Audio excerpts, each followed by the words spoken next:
weird things are happening in fashion right now. I've seen videos of people stepping on their Birkins, throwing them on the ground. There are those who go out of their way to source dingy, old, grungy looking pairs of shoes to wear. I've seen people honing into oversized, ill-fitting, untidy looking clothing items, and it was very puzzling to me at first because why would we want this? But the more I looked into it and I actually researched if this is an actual phenomena, I realized it was the patina effect, and I believe I know why this is happening. Walk with me. Okay, so for one, I think it's really a bold display of authenticity. It is signaling that the person who is engaged in all these crazy acts is authentic in their love for fashion. Because if you're really, really into fashion, you would want to wear, you would want to experience your pieces. And if you really do, they will show signs of wear. They will show signs that it's lived in. It will show that you are authentically into this. And in a time where fashion consumerism and influencer culture has been, the most dominant thing around, a lot of people have been inauthentic for the bag. Of course, over the years, people have been purchasing into designer fashion because they have been status symbols or markers of wealth, but it's not only the wealthy who have been getting involved in this type of consumerism. And because so many people have had the opportunity to access these wealth markers or status symbols, you still have to continuously separate the wheat from the tares. Who is really about that life? Who can really afford these? Who really should be using these as status markers? The only way to really differentiate that, actually using your items, living in them, loving them, appreciating them, and your items having evidence of that, the scuff marks, the crinkles, the creases, that shows that you are authentic. It shows that these status symbols truly do symbolize who you are in society as someone who's wealthy, who can actually afford these things.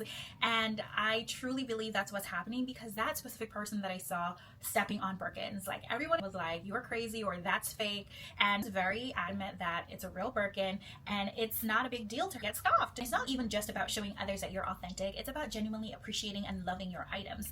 Personally, I remember when I bought my Hermes Oran sandals, the first time I wore them out, I walked in a tiny patch of gravel, and I remember cringing with every step as I felt the crunch, and I heard the crunch under my feet as I walked through that little patch, and I thought my shoes are ruined.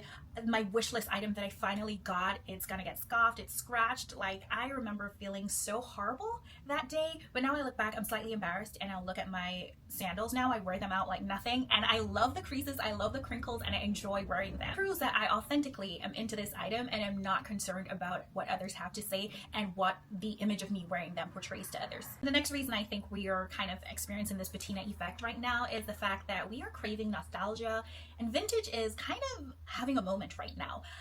In the fashion space on social media, I cannot go a few scrolls without seeing someone promoting a new vintage pop-up or showing their new vintage piece, and I too have been so caught up in this because it's so much fun, as I said, if you're genuinely into fashion, to see and to learn the history of fashion and all the vintage pieces that are recycled through these vintage websites, through these pop-ups, through these stores. It's interesting, especially in an age of influencer culture where everything is capitalistically driven, where everybody is showing you what they want you to buy because they will be benefiting from this.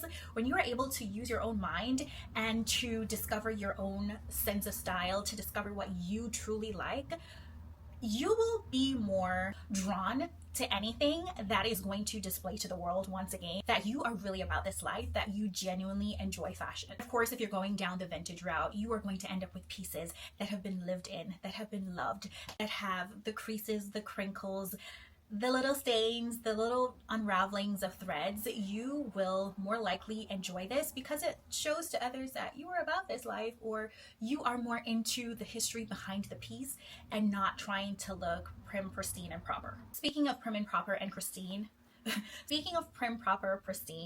I think the biggest driving force towards this patina effect is a rebellion against the clean girl aesthetic that has been trending for the last few years. Think of the chicest hairstyles, not a strand out of place. Think of the crisp white shirts, the white tanks, the most perfectly form-fitting jeans, the cleanest of sneakers. Like, all of this it's hard to keep up, and people were just so critical about different aspects of this clean girl aesthetic that it wasn't fun anymore. And so we're now embracing imperfection as a form of fun and being fashionable. It is the strongest rebellion against the Pinterest perfect, Instagram perfect, beige and cream world that we have been living in the last few years. We are putting back color, we are putting back texture, we are putting life back into fashion. Another reason I think we're seeing more of these patinaed items is because a lot of them are secondhand or pre-loved items, and there are so many benefits obviously to secondhand and pre-loved, the most obvious one being that it is more affordable than buying something new, especially if you're looking to purchase into a designer label. And in order to free yourself from the judgment of not being able to purchase an authentic item of designer label, you do secondhand and you make secondhand cool. And I think that's what's happening right now. We're seeing so many more gorgeous beauties walking the fashionable streets of Soho, London, Copenhagen, Lagos, because we are embracing pre-loved. And of course there are positive ethical implications to secondhand fashion, so there's also that.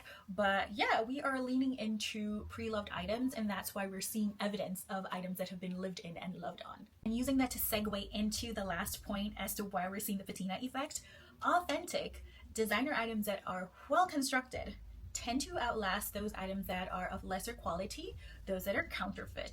And they don't strip and fall apart. Instead, they patina. They crinkle, they crease, they have a little bit of discoloration, or they lose a little bit of color, but they still live, they look alike, and they function perfectly well. You and I know that fashion cycles, and even the biggest names in fashion, will always go back in time to gain some sort of inspiration to put towards new designs. So even though I've been talking about all pre-loved, all old, all dingy, all grungy, some of our most beloved high-end luxury houses are even now making items that look patinaed, that look worn, that look loved, that look lived in. And that tells me that this is also a trending aesthetic. So let me know in the comments below if you found yourself swept up in this patina effect. Are you doing it out of rebellion? Are you doing it for sustainability? Or do you just enjoy living and loving your fashion pieces? Until my next video, stay fashionably well and in good health.